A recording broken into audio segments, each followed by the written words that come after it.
All right, how are you doing? Very good. Nice to see you. Good to see you. Good to see you. It's really good you've come along. So here we are today. We are in the barn. In the barn. In the barn with our friend David. Just come on down to do a bit of filming, to see David's studio, to see his bench, and to have a good chat about how David applies himself to his work, his design process, and loads of questions. So I'm not going to waffle on. We're just going to get cracking on with the questions, and it's going to be a very, very interesting interview. I'm sure you're going to love it.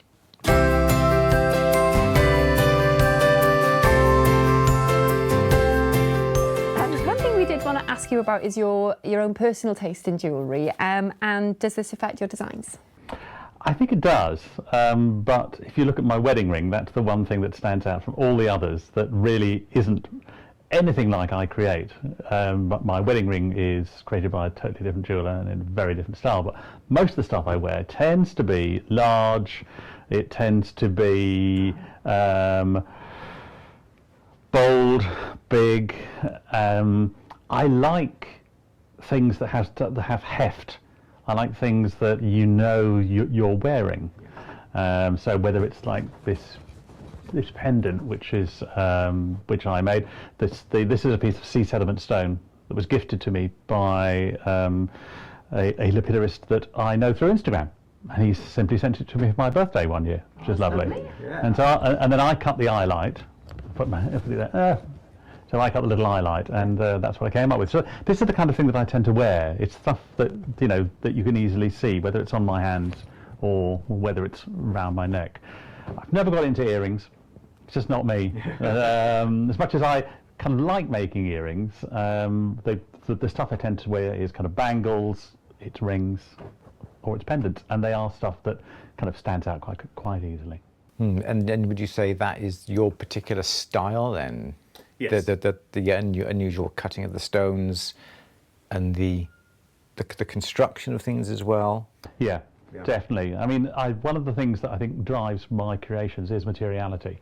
What can I do with these materials? What is going to be an unexpected result from the thing that I've taken from the basic, whether it's a flat sheet and done something like fold forming, or whether I'm using wax and obviously starting with a block and ending up with something that certainly isn't.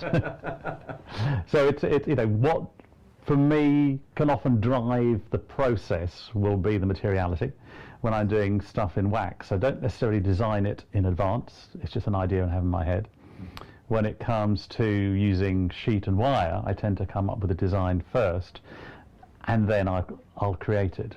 But I'll also manipulate it as I go along, or I might actually have a design that I don't do for years. Yeah. It's something that I'll come back to when I feel that the time's right. Sure. So do you draw your items? Do you draw your ideas, or do you say with the wax, do you get the wax and go, do you know what, I've got an idea, drill, carved, blah, blah, and there it is. But whereas with the metal, you just draw it first? Yes, absolutely. Yeah. Okay. So with the wax, I'll have an idea, and I will follow that through. And with all the other work that I'm putting together through, wire and sheet, etc., that will be from a design that's come about to start with. And do you find that quite limiting working with sheet, working with wire, because it is already formed, so to speak?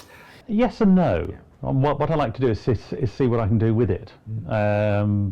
It may be that I will manipulate it quite a lot, or I might not manipulate it much, but it's then to do with texture. I like to see what I can do with the surface to make the surface interesting if I'm having something that's kind of flat and plain. Yeah, yes, that's really good. So then when you carve your wax, do you then have a particular gemstone in mind, or do you cut then your stones to fit the design in the wax? Often I'll have cut the stones beforehand, and I'll have an idea for a ring. So when I was creating the Darrick collection, which is a collection of jewellery that emulates the work of Roger Darrick, who was a Daldevere stained glass artist. He made windows in three-dimensional sculptural form. Okay. And so I'd created quite a lot of gems that I'd already cut in quite large, almost like miniature window form, and so it was those that I then put in to that collection of jewellery, and that I felt that they could actually fit in with the overall idea that I had. because I love buying gemstones. Me too. And I never do anything with them because because we went up to London and I said, do you know what, I fancy that. And the first thing you say, Andrew, what are you going to do with them? I said, I haven't the faintest idea. She said, they're going to be on your bench the next 10 years. And I'm like, and they are. They're still there, and I haven't come up with an idea yet. Right.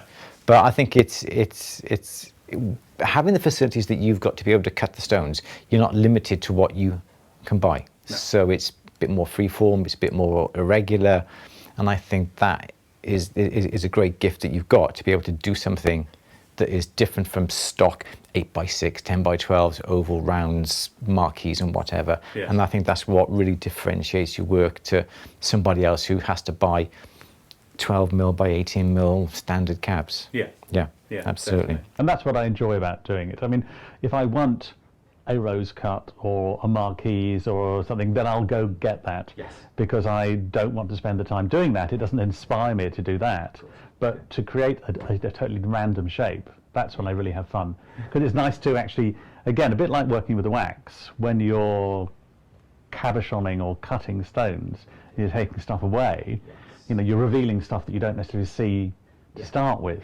And whether it's a fault within the gem or just like a boulder oval or something, another colour comes through. That's really exciting because you get an opportunity to say, is this where I want to stop?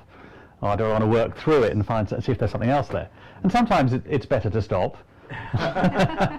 Than to go too far. Yeah. But then I suppose you can alter your design then, say, well, I'm not going to take that corner off there, so we'll alter the design and move things around. Yeah.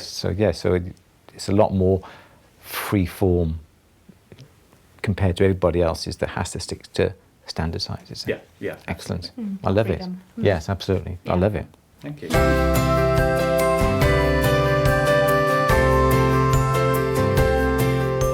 Brutalism. I love the sound of it. It sounds, doesn't it? Yeah. What's it all about? So brutalism has a very much a kind of a love-hate relationship with virtually every nation on earth, I think, that actually considers art and architecture. So brutalism came about in the late 60s, early 70s. It's the buildings that are predominantly made of concrete, shuttered concrete and kind of textured on the outside. One of the biggest kind of brutalist stroke mid-century modern estates in London is the Barbican. So you've got lots and lots of big concrete built or concrete and brick built buildings, and they tend to have a very inorganic form. So they will be stylized in usually kind of blocks with soft corners.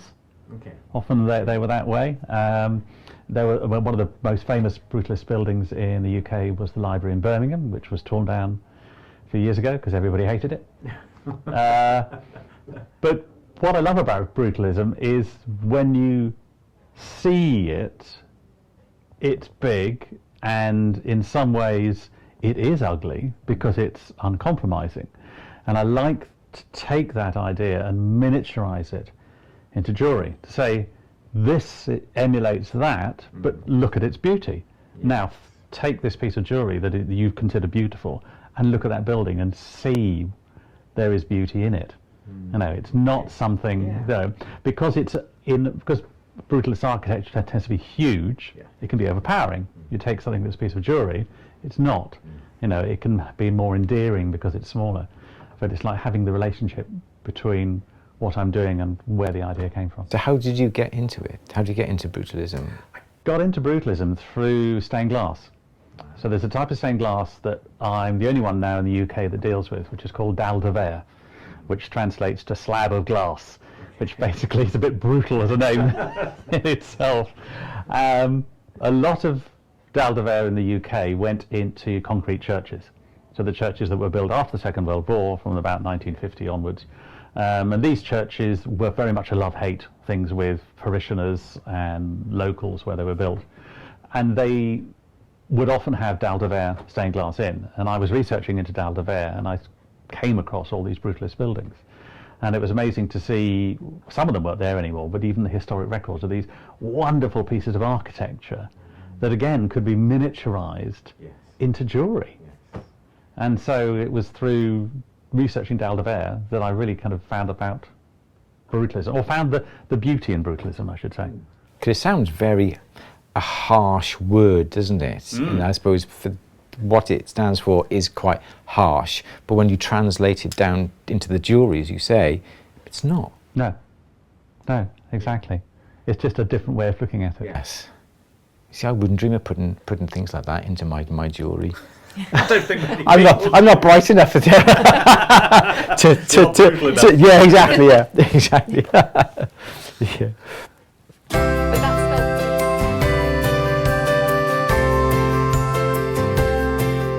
so it was your interest in sculpture and design that led you to jewellery, wasn't it? It was.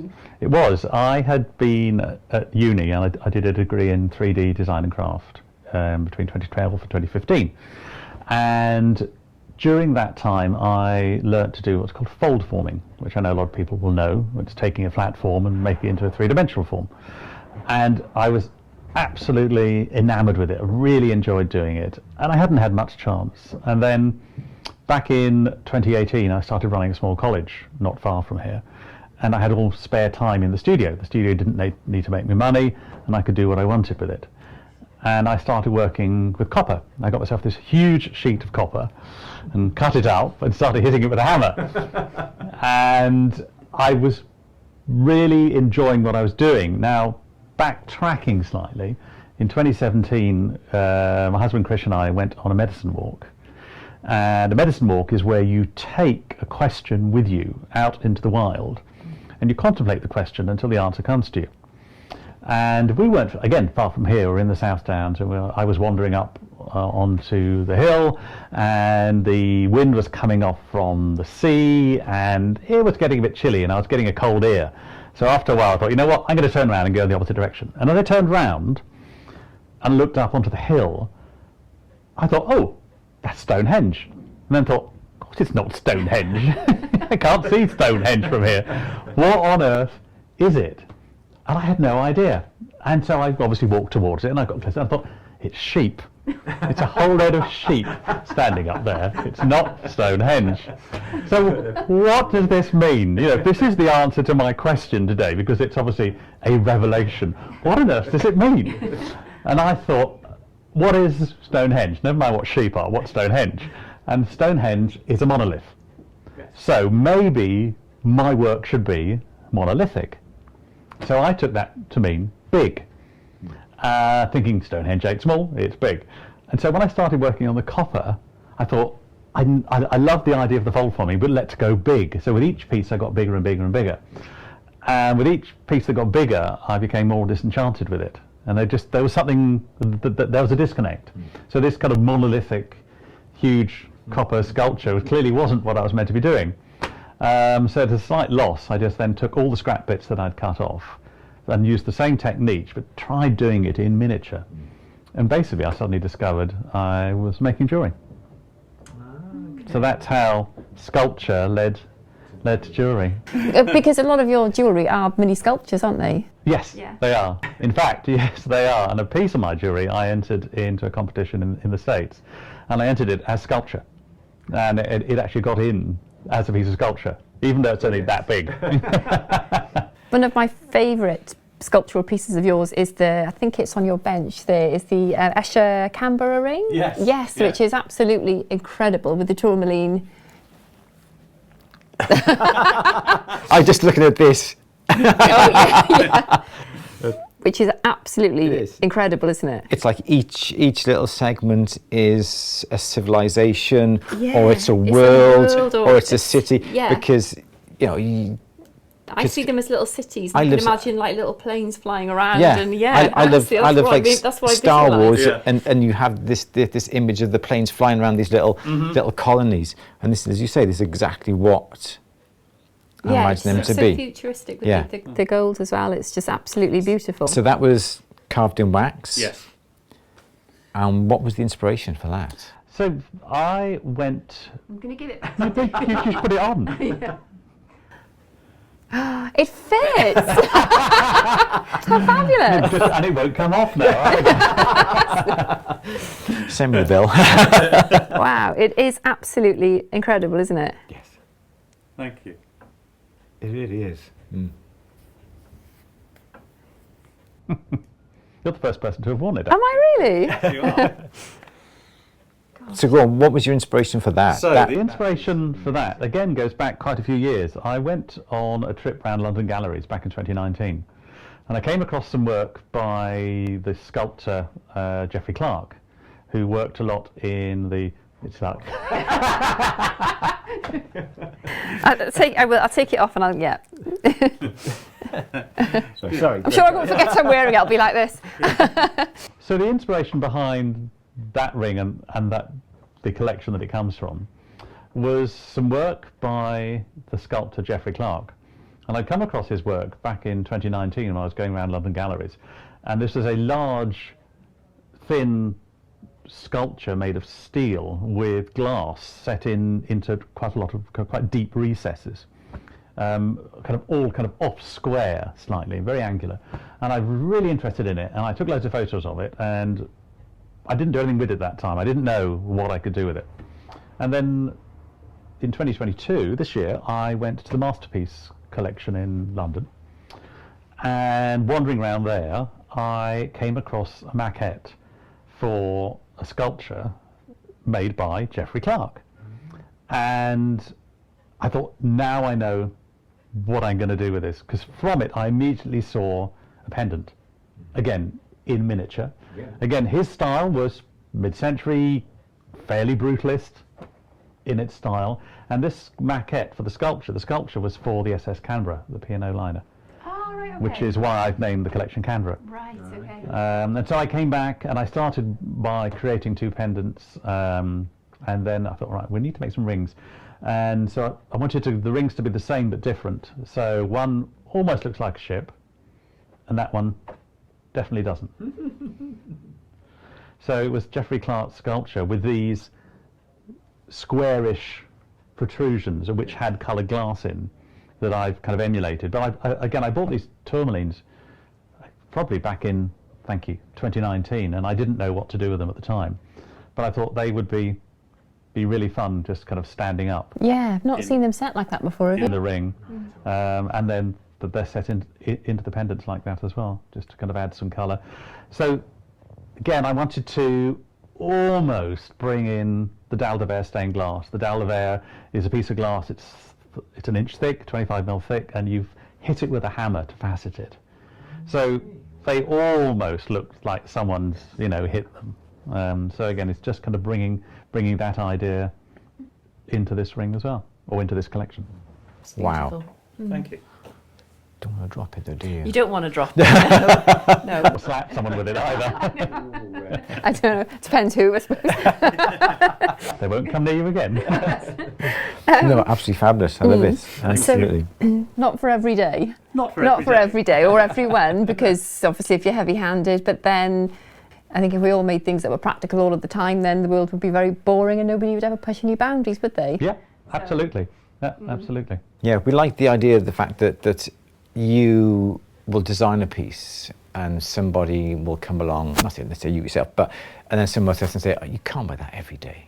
And you go, well, don't wear it every day I don't then. care. Yeah, the fact that you don't care because it's art, and it's wearable art, and it's like Beyonce's butterfly ring, isn't it? Yes. That's right. And Yeah. you're not going to wear that. down to Sainsbury's. Of course you wouldn't. No, absolutely not. It's not for that. Yeah. No, but it's good the fact that you don't conform with anybody or any sort of style. This is totally you. This is totally unique. Yeah. And I do admire you for that, because everything that you come up with, you can relate to each individual idea, each individual style. You can say, well, back in 2015 I was so I had some ideas, I didn't know what I was going to do with it, and then you realise a bit later on, that's what I can do with it. And I love that. Thank you. Quite jealous, to be honest. So there's hope for your youngsters on your bench then, isn't there? But they're just normal run-of-the-mill stones, they are. Well, you'll have to do some crazy settings on there, won't you? I'll have to get a hammer to them and just shatter them, perhaps, and just break them up,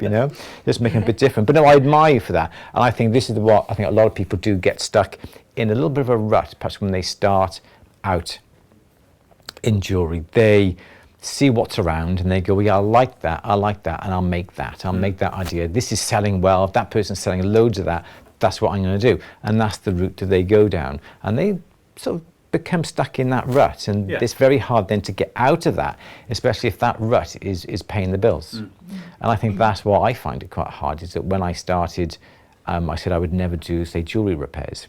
Right. But I find that now in the shop, the jewellery repairs are a huge, huge part. But that pays the bills. Yeah. And now if I stopped doing the repairs and did something else totally different, that doesn't pay the bills straight away. So I'm stuck. I'm stuck in this path, even though I'd like to try and just do something a bit different. I can't. So I sort So we all do that. That's what they're doing over yeah, there. We all do that a bit, that don't looks we? like fun. I wish I could do Yeah. that. Yeah, but I admire you for that. It, yeah, absolutely amazing.